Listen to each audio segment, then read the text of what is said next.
अगो बातमी कशी आहे, कानावर पडली आणि धावत इथे आले. अगो त्या रमाबाई विलायतेला गेलेल्या, त्यांनी ख्रिस्ती धर्म स्वीकारला अशी कुजबुज होती ना, ती खरी आहे. अगो बाई काय आली असेल, पण मी आता जे सांगणार आहे ना त्याने तुम्हाला धक्काच बसेल. अगो त्यांनी केसही कापले.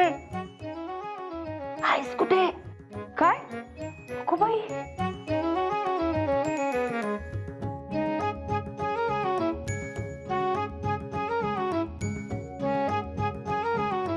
काय सांगताय? काय म्हणजे नऊवारी साडी आणि वर कापलेले केस?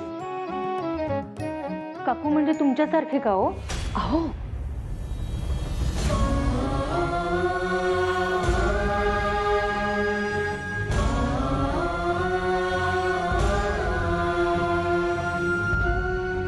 नाही नाही नाही नाही नाही काकू, अहो चुकून माझ्या तोंडून निघालं. मला बाई तसं नव्हतं म्हणायचं. काकू मी माफी मागते हो तुमची, मी खरंच माफी मागते तुमची. बरं तुझी माफी ग. अगं भुंडीला भुंडी नाही म्हणणार तर काय म्हणणार, अख्खं जग म्हणत. काकू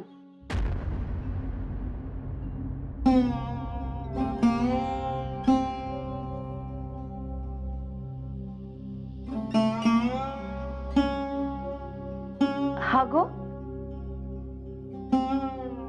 अशा गप्प कशाला झालात? खरंच सांगते मी, त्या बाईनं धर्माबरोबर केसाचा सुद्धा त्याग केलाय. धाडसी आहे बाई रमाबाई, खरंच. पण तुम्ही स्वतः काही पाहिलत का? लोकांचं काय, ते काय वाटेल ते बोलतात. अगो म्हणूनच तर सांगायला आले ना मी. यशोदे, तू कशाला एवढं मनाला लावून घेते? चालते. अगो आपल्याकडे विधवाच केस कापतात, पण विलायतेत गरत्याही डोकं भादरून चांगला आकार आणतात केसांना. आता त्याला भादरणं म्हणता येणार नाही, भादरणं ते आमचं. ठराविक दिवशी तो आला की निमूट डोकं उघडं करायचं त्याच्यासमोर. त्यानंतरची मस्तकाची आगाग फक्त भादरण्यानीच होत नाही ग, विधवा असण्याची आगतिकता, अपमान, अवहेलना या सगळ्यांनी होत.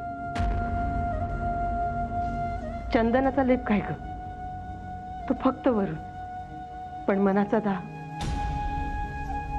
त्याला काही उपायच नाही.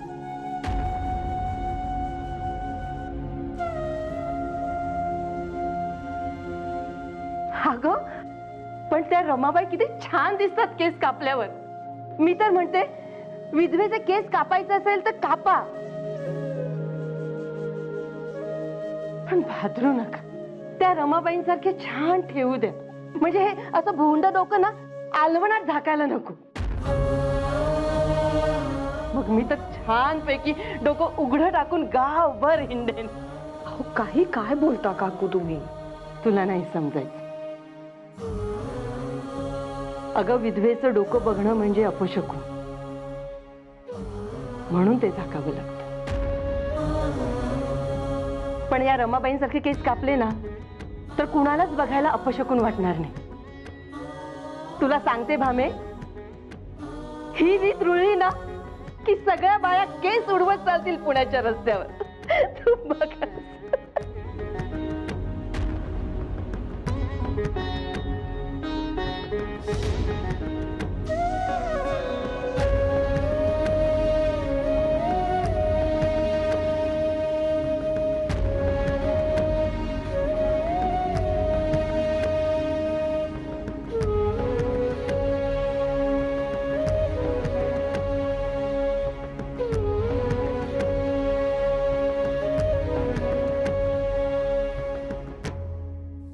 बळवंतराव, गोपाळराव, जरा इथे येतं का?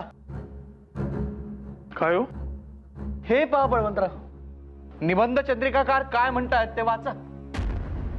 काय म्हणतायत बळवंतराव?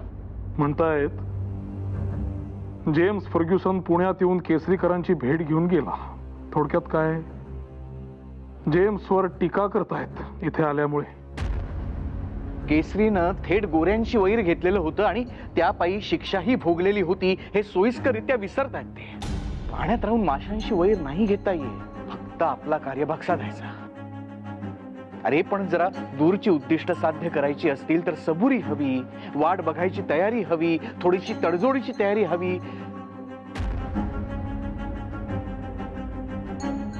या अशा प्रसंगी शास्त्री बुवांची उणीव फार भासते बुवा. ते लिहिलंय यार,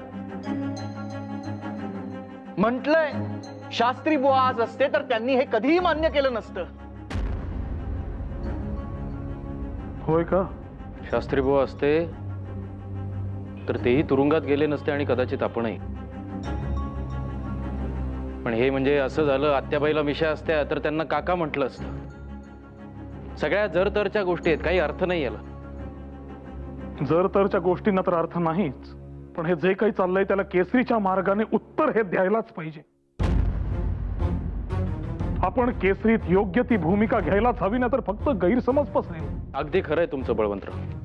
आपला महाविद्यालय चालू करण्यामागचा हेतू आणि त्यासाठी आपण जे प्रयत्न करत आहोत हे जर लोकांसमोर आले तर हे असे 10 निबंधकार जरी उभे राहिले ना तरी लोकांचा आपल्याबाबतचा विश्वास डळमळीत होणार नाही. बळवंतराव, गोपाळराव, जे काही मांडायचंय म्हणायचंय ते जरा नरमाईच्या धोरणानं सौम्य भाषेत होऊ द्या. प्रत्येक वेळी कठोर होण्याचीच काहीही आवश्यकता नाही. कठोर व्हायची हीच वेळ आहे नामजोशी. या सनातन्यांना फक्त आपल्या स्वार्थासाठी देव, देश आणि धर्म आठवतो. आत्ता आळा घातला नाही तर ही विषवल्ली पसरल्याशिवाय राहणार नाही. सोयीनं वापरण्यासाठी सनातन धर्म नाहीच, याला आळा घातलाच पाहिजे. जिथे नरमाईची भाषा आवश्यक आहे तिथे ती जरूर वापरावी, परंतु जिथे कठोर भूमिका घेणं अपेक्षित आहे तिथे हायगाय नाही.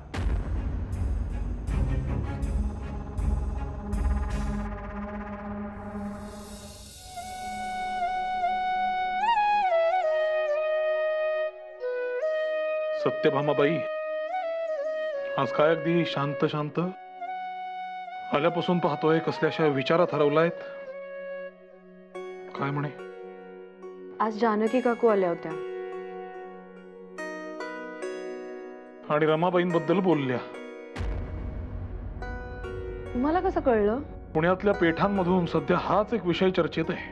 त्यामुळे जानकी काकू येऊन गेल्या आणि हा विषय तुमच्या कानावर घातलाच नाही असे होणे शक्य नाही. काय म्हणत होत्या? काय नाही, हेच की त्या रमाबाईंनी नुसता धर्मच सोडला असं नाही, पण सगळ्या रीतीभाती सोडल्यात म्हणे. आता जानकी काकू तुम्हाला काय म्हणाल्या मला काही ठाऊक नाही, पण हो, रीतीभातींचं खरंय. काय?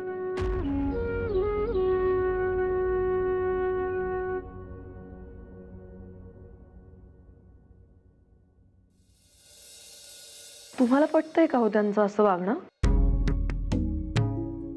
म्हणजे हे धर्म परिवर्तन वगैरे हे काहीतरी भलतंच धाडस म्हणायचं, आणि त्यातून बाई माणसाने असा निर्णय घ्यायचा म्हणजे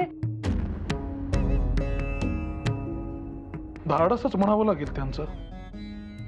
मुळात रमाबाई या साध्या सुध्या स्त्री नव्हेतच. 7 भाषा अवगत असलेल्या, विलायतेस जाऊन आलेल्या आहेत त्या. व्यासंग मोठा आहे फार त्यांचा. हो, पण मग एका इतक्या शिकल्या सवरलेल्या स्त्रीने असा आपला धर्म सोडून दुसऱ्या धर्मात जायचं म्हणजे हे काही मनाला पटत नाही.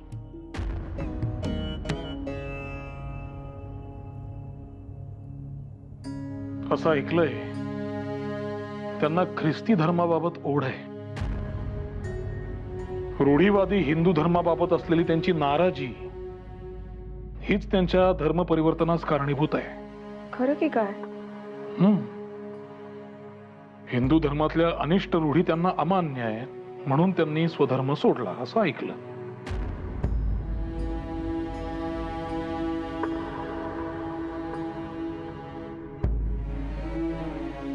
पण आता त्या ज्या धर्मात गेल्या आहेत त्यात कुठल्याच अनिष्ट रूढी नाही आहेत का?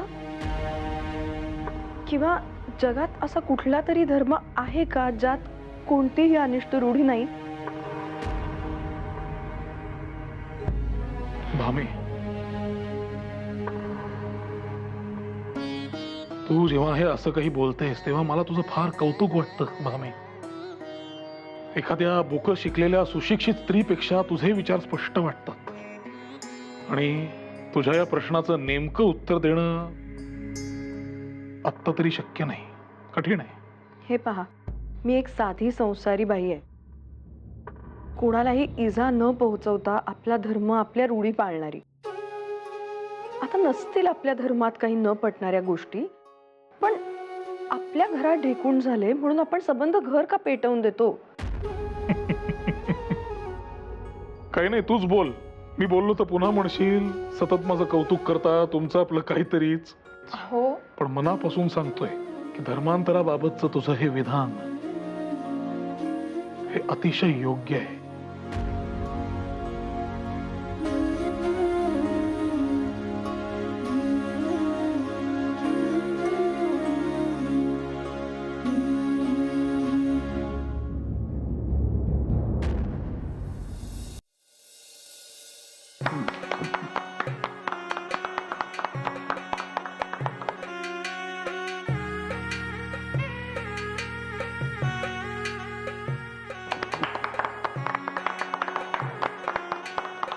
त्याची खरंच काही आवश्यकता नव्हती आबासाहेब.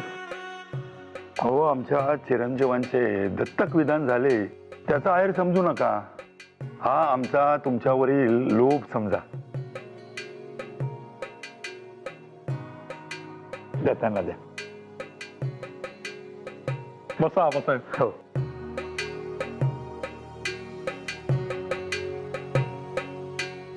समारंभ कसा पार पडला? अतिशय उत्तम, पण जबाबदारीचं खूप मोठं ओझं खांद्यावर आल्यासारखं वाटलं. अर्थात हे ओझं कोणीतरी घ्यायलाच पाहिजे, त्याशिवाय गाडा कसा चालत राहणार ना. अहो, तुम्हाला सांगतो, हा सोहळा होत असताना एका क्षणाला अभिमान दाटून येत होता आणि दुसऱ्या क्षणाला हायवे पण. अहो, पोटचं पोर असं एका क्षणात परकत झाल्यासारखं वाटलं.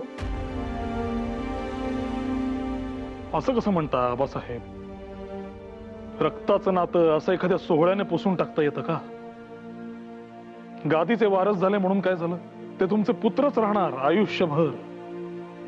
आणि तुमच्या आत्ता लक्षात यायचं नाही, पण तुम्ही जे कर्तव्य केलंय त्याला महाराष्ट्राच्या इतिहासात तोड नाही. तुम्ही माझे वाक्य लक्षात ठेवा. हा मुलगा तुमचं नाव इतिहासात सुवर्णाक्षरांनी नोंदवून ठेवणार. असंच हो. आणि छत्रपतींच्या लौकिकाला साजेचं कार्य माझ्या लेकाच्या हातून घडो. आणि तुमच्या सदिच्छांचे पाठबळ माझ्या पोराच्या पाठीशी सदैव असेच असू दे. बरं, आज जरा मी गडबडीत आहे, तर मी निरोप घेतो तुमचा. पण तुम्हाला सगळ्यांना कोल्हापुरात यायचंय, हे अगदी माझं आग्रहाचं निमंत्रण आहे म्हणून समजा. अहो, काही प्रश्नच नाही. इच्छा तर आमची देखील आहे. कधी ते ठाऊक नाही, पण छत्रपतींची भेट घ्यायला आम्ही निश्चित येऊ. अरे हो, बोलण्याच्या नादात विसरूनच गेलो. एक महत्वाची गोष्ट सांगायची होती. मी काही संस्थानिकांशी महाविद्यालयाबाबत बोललेलो आहे. त्यांना तुम्हाला भेटायचंय. कधी भेटूया बोला. यात विचार काय करायचा? शुभस्य शीघ्रम. तुम्ही वेळ सांगा, आम्ही पोहोचू.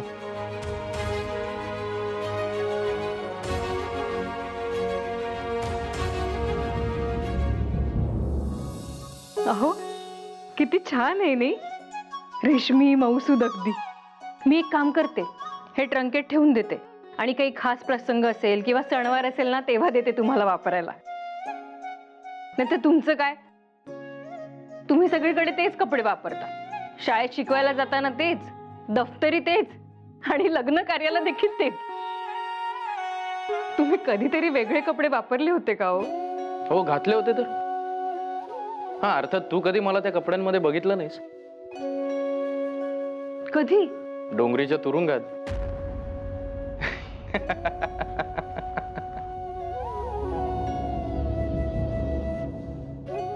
नको त्या आठवणी आणि ते दिवस. सगळं आठवलं तरी जीव कासावीस होतो माझा.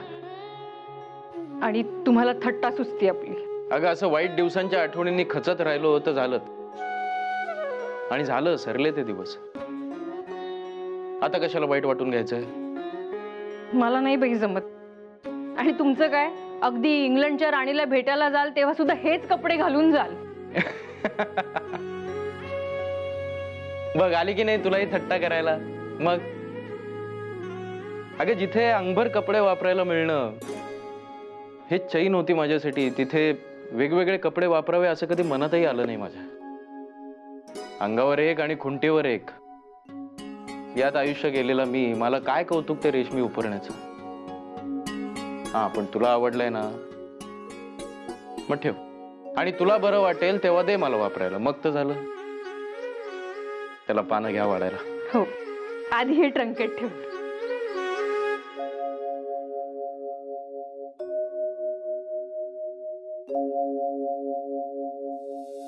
आबासाहेब, इथली व्यवस्था ठीक आहे ना?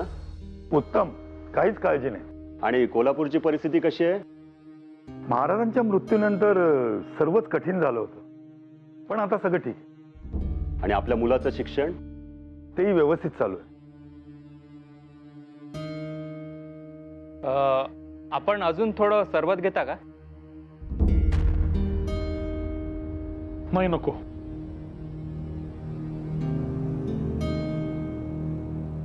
त्यापेक्षा कामाचं बोलून विषय संपवून का नाही टाकत आपण? नाही म्हणायचे असेल तर नाही म्हणा, काही हरकत नाही. रिजंट साहेब येतच आहेत आणि सरकारचा असा नियम आहे की अन्य कुठल्याही सरदार संस्थानिकांशी त्यांच्या अनुपस्थितीत कुठल्याही प्रकारची बोलणी करू नये. मी काही इथे राजकारणावर गप्पा मारायला आलेलो नाही. माझं काम शैक्षणिक आहे. We are also very interested in the field of education.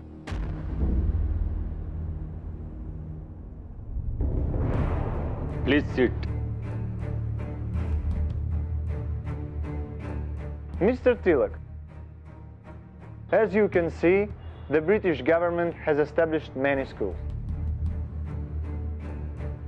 You yourself have studied in government school, correct?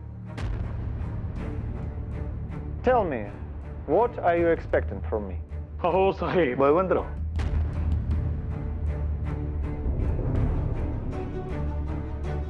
या बाबतीमध्ये मी महाराज साहेबांशी बोललोच आहे. नव्या महाविद्यालयासाठी 10,000 रुपयापर्यंत रक्कम देण्याची यांनी कबूलही केलेले. आता शिक्कामोर्तब झालं आणि रक्कम हातात आली की प्रत्यक्ष कामाला सुरुवात होईलच. Is it true? Have you already agreed to it? शैक्षणिक काम आहे, राजकीय नाही. आणि गरज पडली तर हे पैसे आम्ही खाजगीतूनही देऊ. Mr. Tilak, I am sure that you're going to visit many princely states regarding this. अर्थातच. तुम्हाला ठाऊक आहेच, महाविद्यालय उभं करणं हे काही एका व्यक्तीचं काम नव्हे. I totally agree with you, but you will incur the capital from many royal states and will build an institution yourself. That is why we must be very careful about it. I hope you understand. Yes. I will be sanctioning these funds to you as a regent. But I will also make sure the government office also sanctions the same amount. I will personally talk to Mr. Ferguson. You don't need to worry about it. बघा, मी म्हटलं होतं ना, आपलं काम होणं काही कठीण नाहीये. आता कागदपत्र तयार करू आणि स्वाक्षऱ्यांचं काम उरकून घेऊ काय. होय. I don't mind funding you at all, but I have a condition. What is it? The college must be named after the governor of Bombay, Mr. James Ferguson.